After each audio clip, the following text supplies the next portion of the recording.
हरे कृष्ण कृष्ण कृष्ण हरे हरे, हरे राम राम राम हरे हरे। श्रील प्रभुपाद की जय। आप सबका हार्दिक स्वागत है। और आज हम बहुत ही सिंपल विषय पर बात करेंगे, बहुत लाइट, जो आप सबको आराम से समझ में आ जाएगा। महाभारत में 5 पात्र थे, पांचों भाई पांडव, युधिष्ठिर, भीम, अर्जुन, नकुल और सहदेव। एक बार वो सब जंगल में थे और उन्हें प्यास लगी थी, तो पानी लाने के लिए छोटे भाई सबसे पहले जाते हैं। सहदेव नहीं आते हैं लौट के, फिर नकुल, फिर वो नहीं आते हैं तो अर्जुन, फिर वो नहीं आते हैं तो भीम, और अंत में युधिष्ठिर। तो बात ये थी कि जहाँ से उनको पानी लेना था वहाँ एक यक्ष थे, और यक्ष उनसे प्रश्न पूछते थे, और यदि वो प्रश्न का उत्तर नहीं देता था तो वो भाई, मतलब वो आदमी मर जाता था, बेहोश हो जाता था, अचेतन।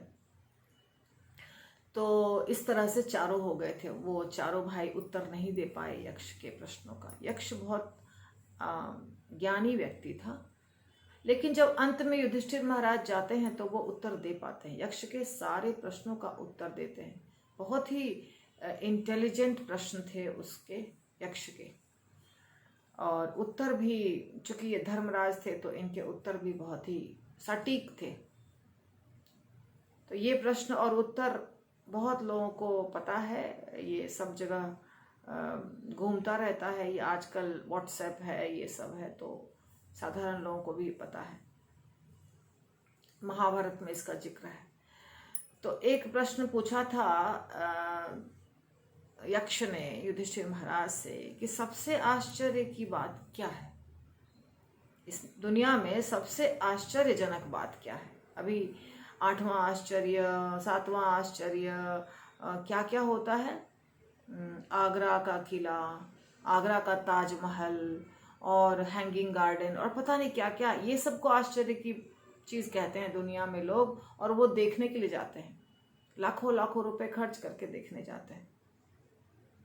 लेकिन सबसे आश्चर्य की चीज़ क्या है? युधिष्ठिर महाराज बहुत ही इंटेलिजेंट थे, और युधिष्ठिर महाराज ने क्या उत्तर दिया? अगर आप ऐसा उत्तर देंगे कि आगरा का ताजमहल सबसे आश्चर्य की चीज़ है, या जो भी दूसरे देशों में है, मुझे सबका नाम नहीं पता, तो यक्ष तो फिर वैसे ही बेहोश कर देगा, क्योंकि ये सही उत्तर नहीं है। सही उत्तर क्या है? शांति पर्व में दिया हुआ है, महाभारत के शांति पर्व में, अहनि अहनि भूतानि गच्छन्ति इह यम आलयम शेषा स्थावरम इच्छन्ति किम आश्चर्यम अतः परम। अहनि अहनि भूतानि। अहनि का मतलब होता है रोज, रोज रोज, भूतानि अर्थात जीव, गच्छन्ति यमालयम, गच्छन्ति इह यमालयम। ये यमराज का जो घर है, यमराज का जो आलय है, उसको यमालयम कहते हैं, अर्थात यमराज जहाँ रहते हैं, यमराज जी ऊपर में रहते हैं।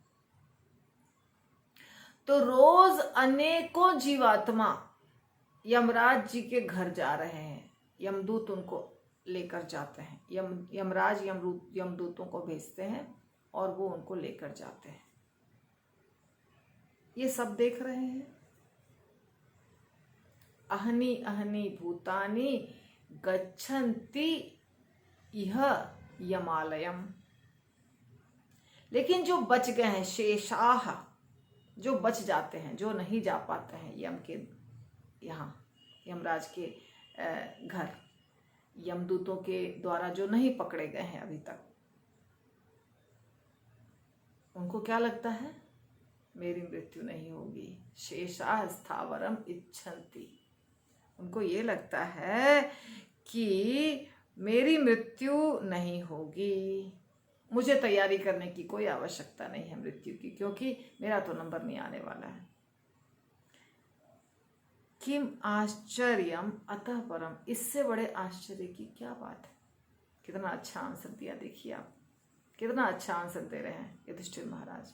यही है ना आश्चर्य की बात। जब किसी रिश्ते नाते में, फ्रेंड सर्कल में मृत्यु हो जाती है, उस समय हमारे अंदर वैराग्य पैदा होता है। क्या फ़ायदा इतना पैसा जमा करके, क्या फ़ायदा इतना बड़ा घर बना के, गाड़ी खरीद के, बिजनेस खड़ा करके, सबको तो एक दिन जाना ही है। ऐसी ऐसी बातें करते हैं लोग। लेकिन एक दिन भी वो नहीं रहता है, वो वैराग्य एक दिन भी नहीं रहता है। श्मशान घाट से जब घर आते हैं, नहाते हैं, तैयार होते हैं और निकल पड़ते हैं वही अपना काम धंधा बिजनेस में। तो वो तो करना है, ऐसा नहीं कि नहीं करना है। काम धंधा बिजनेस नौकरी सब करना है, लेकिन थोड़ा सा तो याद करना पड़ेगा। नाना गए, दादा गए, परदादा गए, छरदादा गए, हमारे अगल बगल इतने सारे लोग गए, और इस कोरोना ने तो और ज्यादा याद दिला दिया है सबको कि जिसके बारे में हम कुछ भी नहीं सोच रहे थे वो भी निकल के जा रहे हैं हमारे आंखों के सामने। जवान जवान लोग भी जा रहे हैं, बूढ़े तो जा ही रहे हैं।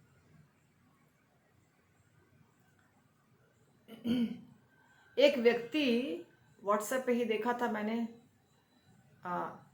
अभी कितना सच्चाई है भगवान जाने, कि एक बहुत अमीर व्यक्ति अमेरिका में गुजर गया कोरोना से। और गुजरने के पहले उसने ऐसा कुछ लिख करके दिया पुलिस को, या पता नहीं किसको लिख कर दिया, दोस्त को कि इतने सारे मेरे पैसे हैं, इसको जाकर रोड पे तुम फेंक देना, उड़ा देना, सबको दे देना, और बोलना कि पैसा से जीवन नहीं खरीदा जा सकता। ऐसा हुआ। तो ऐसा वीडियो मैंने देखा, और ये तो सच बात है। अभी के समय में यदि हम नहीं सोच पाते हैं तो अब कब सोच पाएंगे कि हमको जाना है, हमारी मृत्यु निश्चित है। देखिए 4 चीजें निश्चित है: जन्म, मृत्यु, जरा और व्याधि।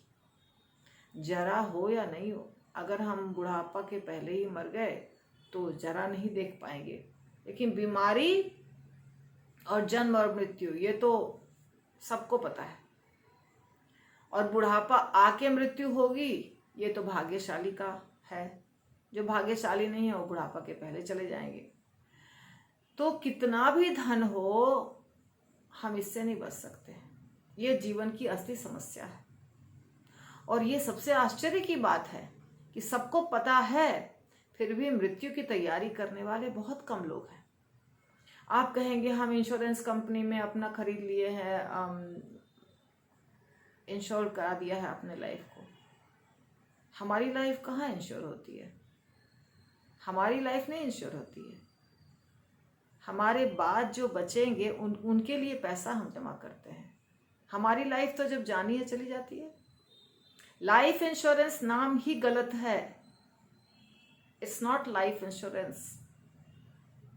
Life is never insured bye life insurance company. सिर्फ ये होता है कि जिसके नाम से लाइफ इंश्योरेंस का पॉलिसी बना, वो व्यक्ति के चले जाने के बाद उसके घर के लोगों के लिए पैसा इंश्योर हो जाता है। It should be money insurance, not life insurance. सच बात है कि नहीं बताइए? जिसके नाम से लाइफ इंश्योरेंस हुआ, उसकी लाइफ का क्या सिक्योर हुई? नहीं सिक्योर हुई। उसकी लाइफ इनसिक्योर ही है। और उसके बाद लोगों को मिल जाता है धन। अर्थात वो व्यक्ति ये सिक्योर करके जाता है कि मेरे जाने के बाद मेरे फैमिली मेंबर्स को मेरे नहीं रहने के चलते उतना कष्ट ना हो, बस। तो हमें ये सोचना चाहिए कि हम क्या करें, हम ऐसा क्या करें कि मरने के बाद भी हमें तकलीफ ना हो। वो है भगवान का भजन। अगर आप भगवान का भजन करते हैं, अब दान पुण्य भी कुछ कर देते हैं तो भी फायदा होगा, और भगवान का नाम अगर करते हैं तो उससे ज्यादा तो फायदा कुछ भी नहीं है। विष्णु सहस्त्र नाम पढ़ सकते हैं, हरे कृष्ण महामंत्र कर सकते हैं, सीताराम कर सकते हैं, राधे श्याम कर सकते हैं, ओम नमो भगवते वासुदेवाय कर सकते हैं। आपको जो अच्छा लगता है वो आप कर सकते हैं। ऐसा कोई जबरदस्ती नहीं है कि यही नाम, आपको जो नाम में रुचि है आप वो नाम कर सकते हैं, पर कुछ ना कुछ करिए, अति आवश्यक है। वही है तैयारी। युधिष्ठिर महाराज ने कहा ना, इससे आश्चर्य की कोई बात नहीं है कि रोज इतने लोग जा रहे हैं यम के द्वार, फिर भी जो नहीं जा रहे हैं, जो यहाँ हैं, वो निश्चिंत बैठे हैं, वो मृत्यु की तैयारी नहीं करना है।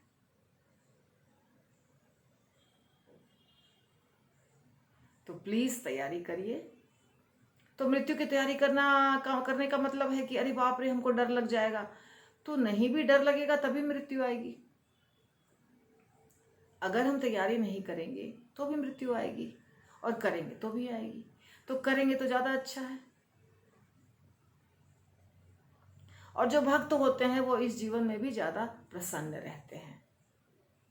ऐसा नहीं है कि जो भक्त होते हैं वो बहुत टेंशन में जीते हैं, अरे हम क्या करें, हम क्या करें, हमको तो मरना है। हम नहीं, वो मरना नहीं सोचते हैं। वो भगवान के ऊपर आश्रित रहते हैं, भगवान का नाम लेते हैं और अपना सारा कार्य करते हैं। तो ये आप भी कर सकते हैं। बहुत आसान है, बहुत आसान है। अपने जीवन के रूटीन में कुछ ना कुछ भगवान की भक्ति को शामिल कर लीजिए। तो ये लाइट मूड इसलिए मैंने बताया कि एकदम छोटी सी बात समझनी है कि हमारी मृत्यु निश्चित है, और मृत्यु शब्द से घबराना नहीं है, क्योंकि वो निश्चित है, वो अवश्यंभावी है, उसको कोई नहीं टाल सकता है। परीक्षित महाराज को पता चल गया था कि 7 दिनों के बाद उनकी मृत्यु होने वाली है, क्योंकि उनको श्राप दिया था ब्राह्मण के पुत्र ने श्रृंगी ने श्राप दिया था कि 7 दिन के बाद तुम्हें सांप काटेगा आकर के। तो परीक्षित महाराज क्या किए, तुरंत उसी समय वो घर त्याग दिए, राजा का वस्त्र त्याग दिए, और भगवान की कथा सुनने के लिए पहुंच गए। तो सुखदेव गोस्वामी आए और उन्होंने श्रीमद् भागवतम की कथा कही। तो उनको तो पता था 7 दिन, हमें ये भी नहीं पता कि 7 दिन कि 7 मिनट कि 7 घंटा, कुछ भी नहीं पता। और अगर पता चल भी जाता है किसी को कि इतनी बड़ी बीमारी है या कुछ भी ऐसा, डॉक्टर बोलते हैं अब आपको इतना ही दिन बचना है, आपकी बीमारी इतनी डेंजरस है या और कोई कारण है, तो आप नहीं बचेंगे। तो हम सोचते हैं इतना दिन में हम जितना एंजॉय करना है कर लें, पर एंजॉय करने से क्या होगा बताइए? पूरी लाइफ तो एंजॉय किया, क्या फ़ायदा हुआ? इसलिए भगवान का भजन करिए, ये मेरा आप लोगों से निवेदन है। कृपा करके भगवान का कुछ ना कुछ भजन करिए।